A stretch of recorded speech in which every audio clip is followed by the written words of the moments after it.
Welcome to the Near Memo, a weekly conversation about search, social, and commerce. What happened, why it matters, and the implications for local. Well, so let's move on to another important topic, which is the kind of state of COVID, which we still are dealing with, two years out. And this week, I believe it was yesterday, Mike, the Supreme Court, as expected, struck down the mandatory vaccine mandate for large employers, but maintained it for healthcare workers. And you had some thoughts on what the go forward move should be for So businesses. I have two stories. I want to put a little bit in context. I live in a very rural area with a very low vaccination rate. We're just past 50%. Heavy Trump country, 65% voted for Trump.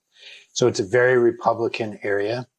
And New York State passed a indoor mask mandate last month with fines supposedly enforced by the local health authority of up to $1,000 if businesses did not enforce it. And our local county, the chairman proclaimed loudly and in public and in the press that the county was not going to be enforcing these unfunded mandates.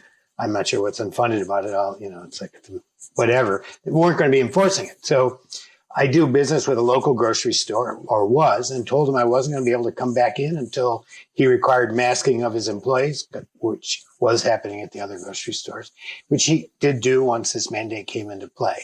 He has seen and has written letters to the editor, tremendous conflict around this. I was there the other night, not tremendous conflict, but conflict. I was there the other night. He is actively engaged in enforcing this masking mandate. And with the way they do it, which I thought was interesting, is when you go in the store, you have to walk by the service desk. If the service desk sees somebody that's not masked, they then call a management team who comes with masks in hand, and they meet up with the people and they offer them free masks, of which 98% of the people take them, 99%, whatever, big number. And these guys were ineffably polite, gentle, and kind. And I thought it was amazing watching them do this in practice. And then, though, I could hear on the other side of the store an argument. The argument got closer, and it was a working class guy who was arguing vociferously that his liberty and freedoms did not require that he wear a mask. And he was shouting at these two young managers and shouting at the cashier and storming out of the store. And it was stressful, for me, for the employees. But it was interesting. I mean, the business had done what they needed to do to make the employees safe and me safe as a customer to the point where I'm shopping. And it cost them at least one customer that I saw when I was there. And it was stressful on the employees and other customers.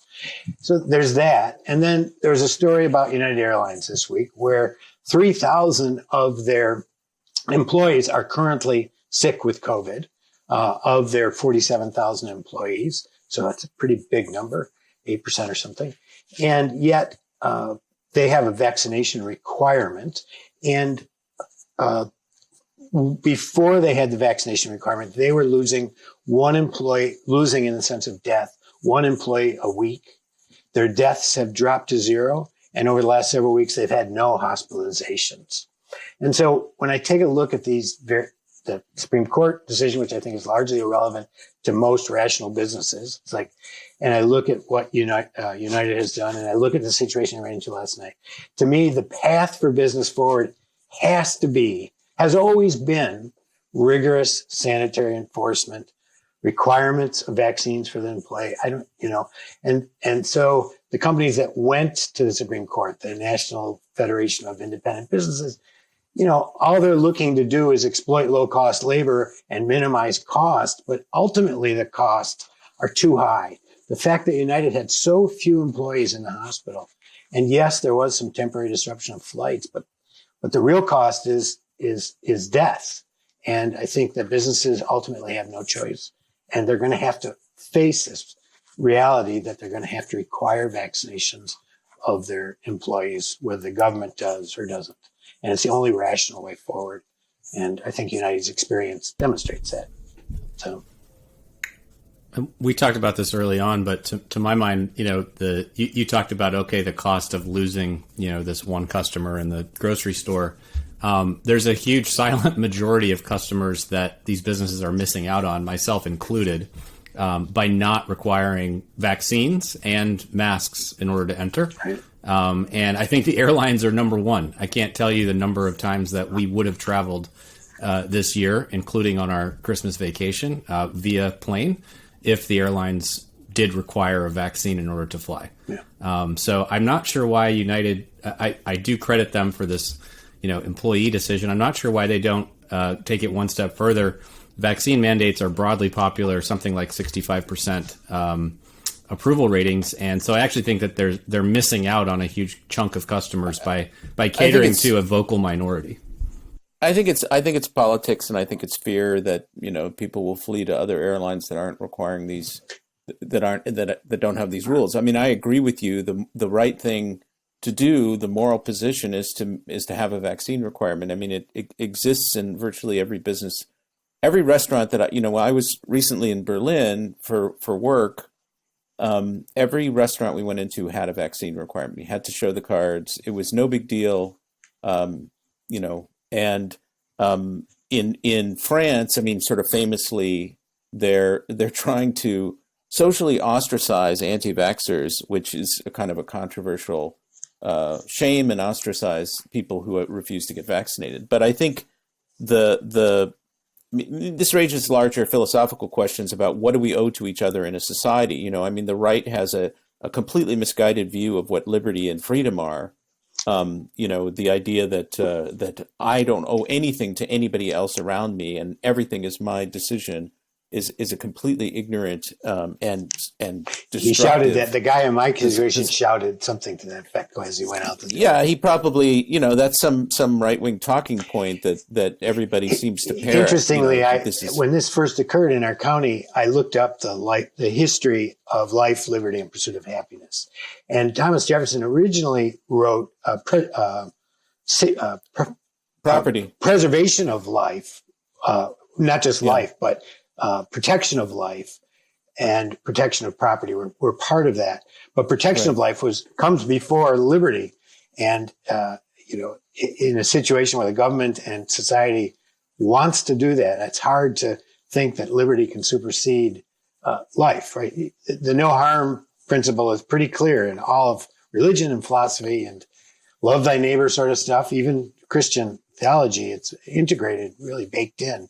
And yet somehow, like you say, this idea of liberty at an individual level is.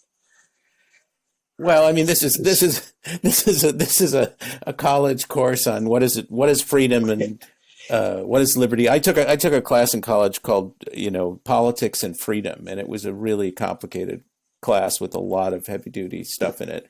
Well, I just ordered the Federalist papers to try to understand what they really were thinking. So I don't know. We'll see. I'll report back next week. Yeah, I mean.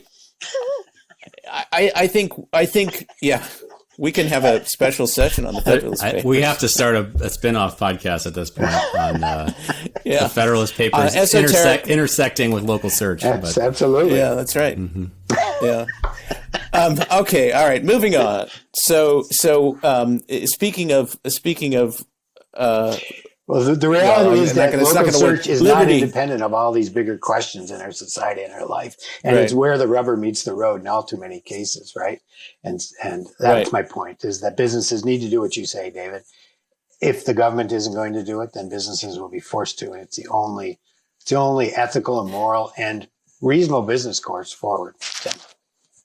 Well, I mean, it's absolutely crazy that these sort of battles have to play out on an individual basis, that store managers and employees have to contend with people who could very easily become violent. I mean, there have been violent incidents of people coming back with weapons or physically beating up people who try to enforce these mandates. Well, this guy was verbally violent, that's for sure. Yeah, but I mean, these days, you just have no idea who you're dealing with. And so that guy could come back 15 minutes later with a gun and shoot the place up. I mean, that's entirely possible in the world today, and it's really terrible. Thanks for joining David, Mike, and Greg. To stay on top of the latest developments in local, subscribe to our newsletter at nearmedia.co. We'll see you next week.